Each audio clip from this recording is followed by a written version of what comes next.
Habs executive Jeff Gorton spoke out on a recent interview on the Sick podcast outlining the Habs' plans for the future, plus he had some incredible comments on some Habs prospects. We have to get into that, plus a brutal Joshua Roy injury update indicating he could be out for a long time, and a wild Slav statistic. Stick around for all of that on this episode of Habs Digest. Jesse, the first thing, I want to get into this Slafkovsky stat. Now, a lot of you guys love Slafkovsky stats, and we do too, and I originally saw this on Reddit, but I wanted to take a bigger list to just show you guys the magnitude of what Slafkovsky is doing. So, as we all know, since Slafkovsky has turned the corner in this season, since he's been put on that first line in, December 16th, or at least that's when his point production started, he has been on a tear. And just in his last calendar month, he has 20 points in 23 games. Well, guess what that has done?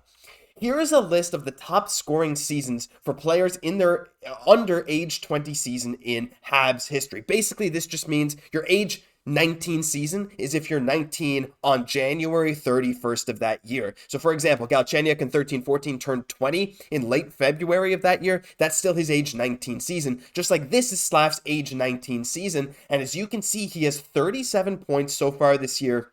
And the record for any Montreal Canadien in their age 18 or 19 season ever is Henri Richard with 40 points. Jesse, that means Slav just needs 4 points the rest of the whole season to set the record for most ever points by a Habs player in a teenage season. Unbelievable. Yeah, Slav still is going off, doing the historic stuff on such a storied franchise. It kind of shows we've needed that young superstar Slavzilla for such a long time, and now we finally have it. Like, look at those names that he's assuredly going to pass by the end of the year. Mario Tremblay, Henri Richard. Like, this is just absolutely amazing considering the Stanley Cups you're looking at with Richard.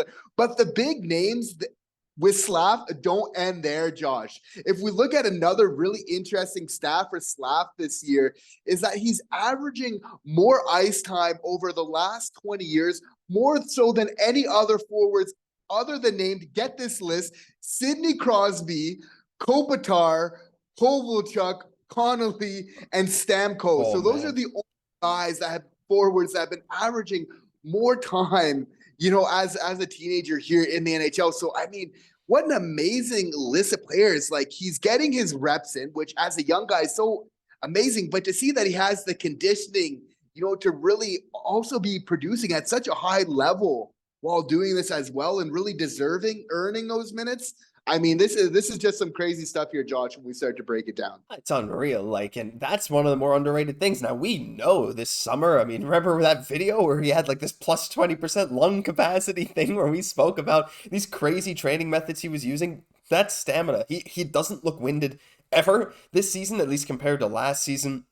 But also his level of responsibility, those bad turnovers and kind of dumb plays he was making last year aren't happening nearly as much this year. The coaching staff trusts him at a whole nother level. So you're very, very much right. He's getting that playing time and now he's starting to convert it to points. And when people are looking at him, they can see him projecting to really put up more points because the first step was going from not really feeling good on the ice to feeling good on the ice, feeling good to now playing effectively, controlling the 5-on-5 game. Now the next step is controlling that 5-on-5 game and turning it into more points. And he's just one step away. So amazing stuff from Juraj Slafkovsky. But we got to transition. We got a lot to talk about in this video.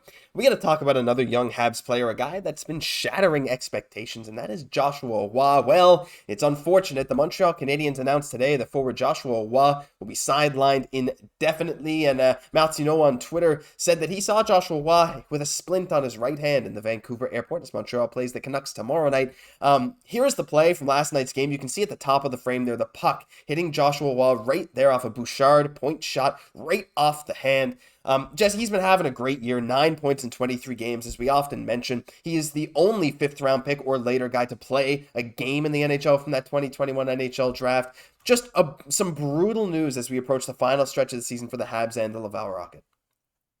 Yeah, Evan Bouchard can definitely shoot it there. So we're hoping that the injury isn't too bad. This not only hurts for the Montreal Canadiens, but you could argue even more so the Laval Rocket as they're kind of getting their playoff push. They're looking to definitely have Joshua Roy as part of that. Now, I think he's a really tough kid. I wouldn't be surprised to see him come back.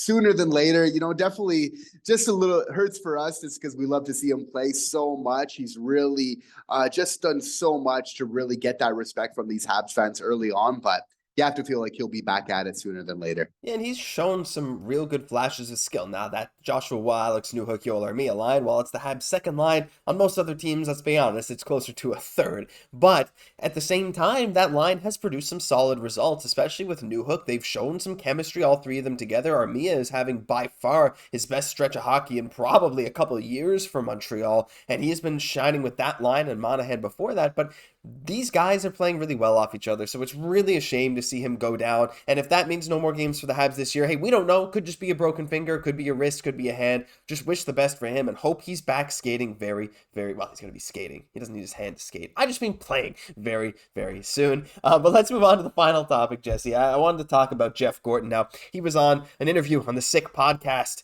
with Pierre McGuire there, and actually most of the conversation there was with Pierre McGuire, and well, he had some very interesting things to say. Notably, he was scouting a lot of the college free agents, something the Montreal Canadiens have certainly liked to do. Of course, a lot of talk about Lane Hutson, Jacob Fowler, and Luke Tuch as they're approaching this final part of the season, all hoping they'll make the Frozen Four there in mid-April. But some of the big things, Jesse, we'll get into the prospect stuff in a bit, but one thing I really liked that Jeff Gorton said when Pierre McGuire, I believe it was Pierre, it might have been, I believe Jamie is the other host, I believe that's his name, asked him about, hey, like, what are your thoughts on bringing in veteran players, like good, talented veteran players? Because as Jeff Gorton has said before, you don't want to get into a situation where you have an older guy who's aging on a bad contract.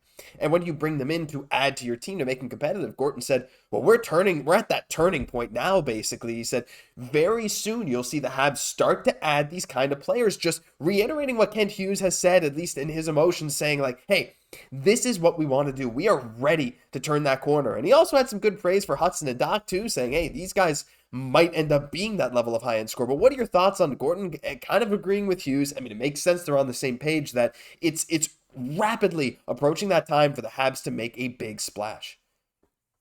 I love that response that the players that you have in the locker room are going to show them they're ready to take that next step. And I think that's what we've seen this year, right? Is these younger guys that are just contributing so much more, really taking ownership of this team. Okay, you now know what you have, and then that's a foundation where you can build off of, right? So kind of knowing that step one is really taken care of first for me is really logical. But now that we've kind of established that first line, we're seeing that growth from Newhook. Of course, it would have been great to have Dach, but I think we know that we got a great player there as well. That's really signaling that we're closer to really taking that next step. And whether that's this off summer, if we really kind of approach that full on, or maybe we're a little bit patient, right?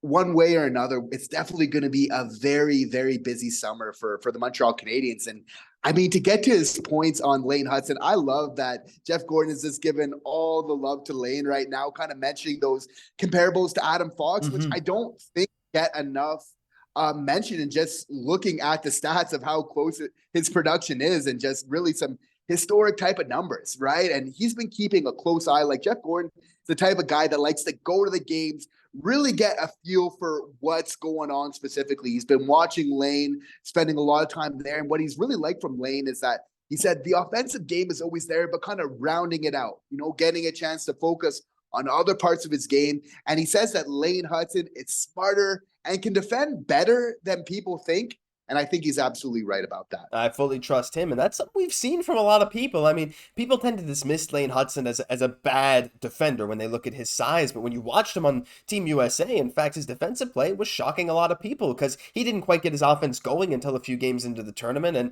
yeah, Pierre McGuire is the guy who was kind of like, hey, I see a ton of Adam Fox and Hutson, and Gorton's like, yeah, I mean, you know what? I kind of agree. It makes a lot of sense. Of course, Gorton being very familiar with Fox, as they had a little conversation about how Fox got to the New York Rangers in that interview, including Artemi Panarin, who Gorton only referred to as Breadman throughout the entire thing, which was just perfect. I loved that. But you're very right. The one thing he did say about Hutson and Dach too is that, these are the kind of guys, he mentioned someone like a Fox and a Panarin as these kind of guys that can be those difference makers, those guys that can take you out of a rebuild into that next step. He said they were very fortunate to get guys like Fox and Panarin to make that transition easier in New York, and he brought up Hudson and Dach, as those are the two names he used, not directly saying they're comparable, but those guys that could be that type to bring him out of a rebuild. So amazing conversation there. I suggest you go check it out, actually. I mean, like, it's amazing. Tony Marinello, well, he wasn't there, but the Sick Podcast has some great interviews. So shout out Jeff Gorton, shout out that podcast. What do you guys think about Jeff Gorton's plans for the future, potentially adding a big name, maybe veteran forward in the coming months for sure, and his plans about Lane Hudson and Kirby Dach maybe bringing the Habs out of that rebuild?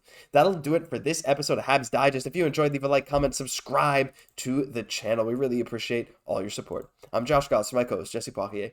We'll catch you in the next one.